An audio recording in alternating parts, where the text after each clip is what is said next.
right. Good morning or good afternoon, everyone. Thanks for joining us for today's webinar. Depending on the country, I guess good morning or good afternoon, depending on where you're calling from. We've got a lot of you calling in today, which is great. We're happy to present this webinar today in anticipation of Bridge, which is upcoming, that we'll be a participant in and a sponsor of. We're really excited to share some of our findings related to donor and stakeholder engagement. With everything going on in the world, but your budgets are getting cut. There's a lot of challenges in competing for donor dollars, and all organizations are being asked to do more with less. So we're excited about some of the things that we're seeing with some of the products and services that we've been using to both increase engagement and higher percentage of conversions on call to action, as well as helping a lot of our clients to raise more funds. So just a couple of housekeeping items before we get started. One, if you see at the bottom, if you're familiar with Zoom, there's a little Q&A box at the bottom. Feel free to drop in any questions in there during today's call, and we'll be happy to answer them at the end of the call. The other thing we have on the screen that I just want to call out to you is the little 30-minute clock in the bottom. That's our 30-minute guarantee. We want to be super respectful of your time, and we will end this on time. And if you have any follow-up questions after that, we'll be happy to answer those. So without further ado, I'm going to introduce JD Hague to you. JD is a vice president at Tele-Town and TTH Communications, who has done a lot of work in the past with both politicians, political campaigns, as well as nonprofits. So he's been helping clients fundraise from a number of different platforms. And has figured out over the years what works and what doesn't, especially in today's environment in 2025. So without further ado, let me introduce JD to you. JD, take it away. Thanks, Matt. And yes, I promise to keep this under 30 minutes. Nothing worse than when a presenter just goes on and on and on. So just kind of a quick overview. 2025, we're in a rapidly changing world. That seems kind of redundant at this point.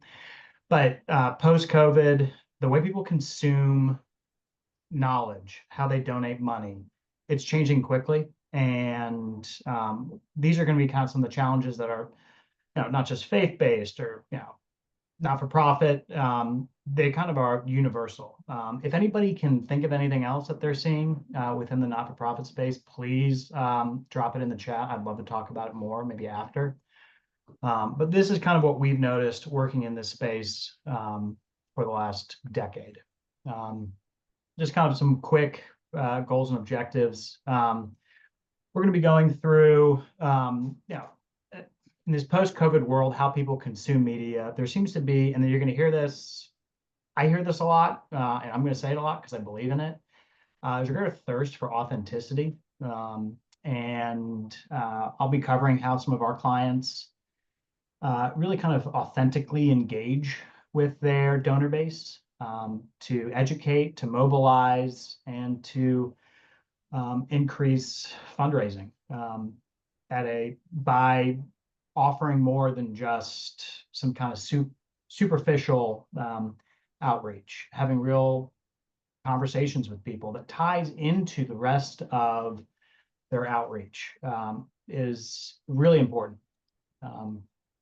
Just kind of a little bit about Tele-Town Hall. We've been in business since 2004. I have not been here since 2004, but we've been in the not-for-profit space since 2011. And we started out in politics and kind of quickly found that our tools have a lot of broad applications, particularly in the not-for-profit space, because so much of what both politicians and not-for-profits do is they need to educate in order to really motivate people. In the case of elections, it's first Tuesday of November, but of course for not-for-profits, really kind of educating, motivating, and engaging people for a lifetime of belonging in the cause. I'm JD Hague. I have been with Tele-Town Hall since 2008. I'm here in DC, so a lot of my work is with in the political world, Capitol Hill, and in the association space, as well as particularly the faith-based not-for-profits. So these are kind of some common challenges that we've been seeing, particularly in the last post-COVID. If you want to define that as 2023, 2022, these are some of the issues that we'll be covering today. If you can think of any other challenges that kind of span the spectrum, please let me know. There's that chat button there. So our first one is improving education and retention. We did work this past December with a children's hospital based out of Chicago, and we're really proud of this. They've been sending emails and direct mail pieces to their kind of core constituency of caregivers, parents, grandparents within the community that they serve about it's unpleasant, but an important issue, trafficking. And they came to Tele-Town Hall to try and make sure that they're engaging people on a deeper level of what to look for with these trafficking victims. And amazingly, after about a 15-minute Tele-Town Hall, in that span, we were able to educate and then help identify for grandparents. We were able to save 2 kids from being trafficked. And that's something that we're really proud of. And it just kind of goes to show that people learn in different ways. My wife is a big, like, I need to see all the facts in front of me and then I will make an action. I'm a big listener. I like to engage in conversation and kind of flush out ideas. That's why I love podcasts. Tele-Town Halls are perfect for me because I get to get into knowledge gaps on a deeper level and learn that way. We've done polling after a Tele-Town Hall. 80% of people emotionally remember it as a personal call, even though it could be 10, 15,000 people on the line. The number of people who went up to the head of this children's hospital a week, 2 weeks later and said, thanks so much for the phone call, remembering it as a personal call to help them feel more educated and consequently involved with the children's hospital. This is kind of a 70% increase in engagement, and this is a no-brainer. The more engaged you are, the more knowledgeable you are, 60% higher donor retention. If I know what's going on at the not-for-profit, I know what the work is, I feel more inclined to donate. So challenge 2, resource constraints. This is a biggie. And so no matter the organization, no matter the vertical, frankly, time is our most limiting factor. And particularly time for everyone's leadership. Simple facts, if you've got a CEO, head of mission, they can't call every single member and donor in the entire database. That time is best spent calling those higher dollar donors. But what do you do about those mid-tier donors, those lower tier donors, the people who are giving $5, $10 a month, $100 a year? How do you reach them outside of just, which is important, email and mail? And this is kind of where Tele-Town Hall came in. We were 2011 contacted by a pastor who had a kind of mid-tier donor group. They call it a circle, and just of about 10,000 people. They were mostly older, and they engaged Tele-Town Hall to start reaching out to them. And as I said, 80% of people remember it as a personal call, but you can do it at scale, therefore saving your most important resource, which is time. Something else they did is they went through that database of 10,000 people. They learned that these are older people. So they looked at all the other attributes for that database of who they are, where they live. And they took all those attributes. We helped them go out, find more data, and just lower the age by 10 to 15 years. And slowly they've been growing that file from 10,000 to 42,000 as of last month, gradually lowering that age. That all kind of starts with doing the data work. Yeah, it's kind of boring, but there's some great people out there who really specialize it and can give you a good kind of, this is what our donor looks like, and these are the people who match that criteria. So the average Tele-Town Hall in the not-for-profit space is only 20 minutes long, but you can talk to tens of thousands of people. And you can follow it up with a text message, a personal phone call. And so you're going to reduce your operational costs, particularly that cost of, the head, your chief's time. And the ROI is pretty substantial. Currently, we're seeing about an 8-to-1 ROI from the Tele-Town Hall investment to what they bring in via donations after the Tele-Town Hall. Our third challenge, storytelling. This is kind of where I get into that authenticity. And it loops back to data. One of the key things I've seen is know who is in your database and who you're calling and who you're reaching out to, and then make sure you're tailoring the message to that group. Tele-Town halls, social media, text messages.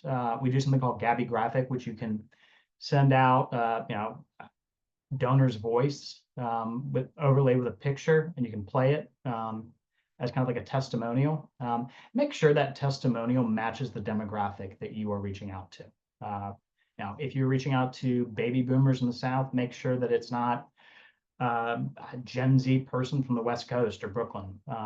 Just seeing someone like you automatically endears that person and the cause.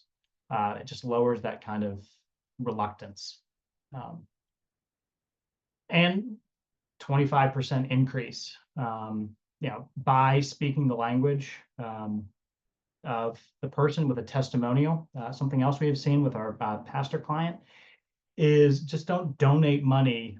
Just don't say, please give our organization money. Pointing the donations at a more tangible thing. The example I love to use, we had a client who knew that they were calling people with grandkids. And so as opposed to saying, please give money to this big organization, not for profit, they said, please help us raise money for bicycles for kids in this community so they can get to school. Immediate jump in donations. Pointing the generosity of your patrons at something tangible really drives up the dollar fundraising. Quick recap. I promise this would be quick. Preference, make sure that you are dialing in and making sure that you are reaching out to people in the preference that they prefer. My wife, it would be email, maybe a longer text message. Me, I like learning. I like listening to podcasts. A great way to think of a Tele-Town hall is a live podcast.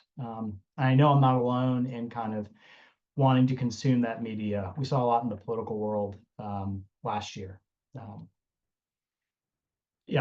Emotional connection. You're able to, through testimonials, through knowing your audience and tailoring your donation ask to that audience, it's much more buy-in. It's more authentic. Again, that word. And segmenting, making sure that your pitch to people in Texas is different from your pitch to people in Maine. And further using that data to really help identify what messages work best. Thanks so much for attending. We're going to drop my calendar link in the chat if you'd like to set up a meeting. There's also my email address and my phone number. And we'll be at the Bridge Conference for those of you who are coming to National Harbor next week. We're at booth 235. We're currently doing a 25% discount for anybody who wants to run something in August, and happy to communicate, happy to talk more there or offline later. Thank you. Awesome. Thank you, JD. So as a reminder to everybody on the call, if you want to drop in questions in the Q&A, we're happy to answer those at this time. I've got a few that have come in, JD, that I'll just kind of walk through here. I'm going to paraphrase a couple of them because a lot of them are on the same kind of wavelength here. So one is about language. So looks like a lot of donors, supporters may not speak English, or it's not their native language. So do you have, what kind of language services do you have available? Sure. The census, a couple of years ago said, I think it's 24% of US households don't speak English at home. And so this is something that we have a lot of experience with for membership organizations, unions in particular, but also in the not-for-profit space, is offering a Tele-Town hall in a different language, making sure that you have, with peer-to-peer texting, an automatic. If someone prefers a different language, you're giving them the option. Most common, obviously, is Spanish, but we've done everything from Creole, French Canadian was one that was kind of interesting, and it it goes to that level of authenticity that if you're hearing the message in the language that you speak at home with your loved ones, you're much more likely to relate on a deeper emotional level. And so that's something that we really pride ourselves in. It also goes to the data point. This is a longer answer than, yes, we offer multi-language services, but making sure that you're not just identifying people who might speak Spanish based on surname, making sure that you're recording in your interactions with them that, yes, they actually like to speak Spanish. You know, a lot of people, 6th generation, still have the last name Garcia, that they haven't spoken Spanish in generations. So making sure you know in advance before reaching out to that person in that language is important. I think that's great. That's good to know. Thanks, JD.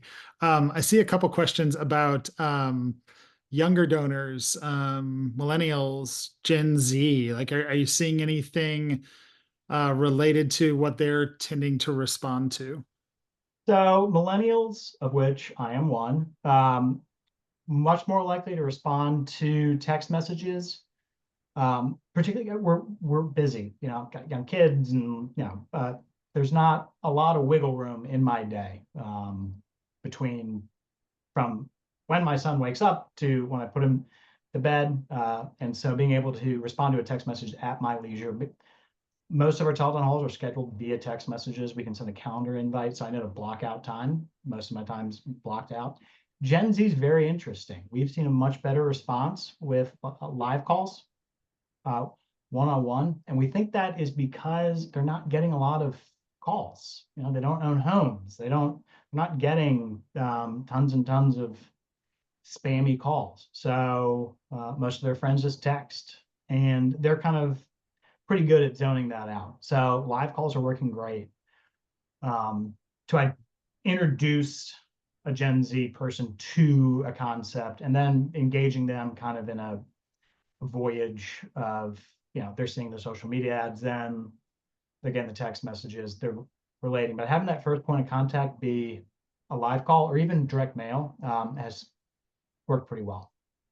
Okay, great. There's another couple questions here about kind of like donor cycle and mid-level donors compared to high-level donors. What's the like life cycle you're seeing for mid-level donors at this point? Well, mid-level donors, I think it's a well-known saying, but leave with a whimper. That it could take you 6 months to realize that JD Hague in Washington, D.C. got a new credit card, it didn't auto renew, and he isn't giving his $15, $20, $25 a month anymore. And that's where data comes into play, using our services comes into play. Because if I've ignored text messages, Tele-Town halls, live calls from that organization, you're gonna have a much clearer idea of when I've disengaged and when it's time to kind of go the extra mile and put me back onto a fundraising journey. Now at Tele-Town halls, we give you tons of data back. And so if my donations lapsed and I stay on the phone with the head of the children's hospital for 20 minutes, I probably liked what I heard, and it's worth following up with me via text, email, live call to get me back into that donor cycle as a mid-tier donor. Gotcha. It's Okay. important. Okay, great. A couple of I know just from working with a lot of our nonprofit clients in the past, and I see a question on this as well.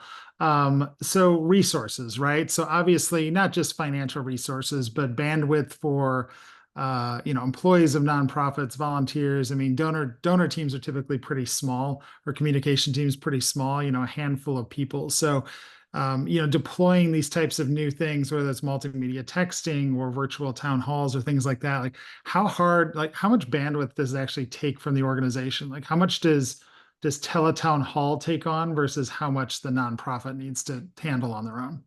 Certainly, and we love to work kind of hand in hand. But when it comes to helping you craft your message, we've got lots and lots of examples of what you should use, what works, what doesn't. First text, make sure to include a picture. We've figured that out over the years. And From there, probably the most important person's time is leadership time, and that's going to be the smallest amount of time. And then when it comes to, we want to work directly with you, maybe 2, 3 meetings to get ready for your Tele-Town hall. And the Tele-Town hall itself, 20 minutes, and then you're looking at some fairly long tail with content that you're creating on the Tele-Town hall with the text message you sent after, and curating all of that to reflect the outreach as in total. And so it's not a huge buy-in of time. We do want to work with you to make sure that you are comfortable before your first Tele-Town hall. Once you're up and running, it's, I don't want to say turnkey, but it's fairly turnkey.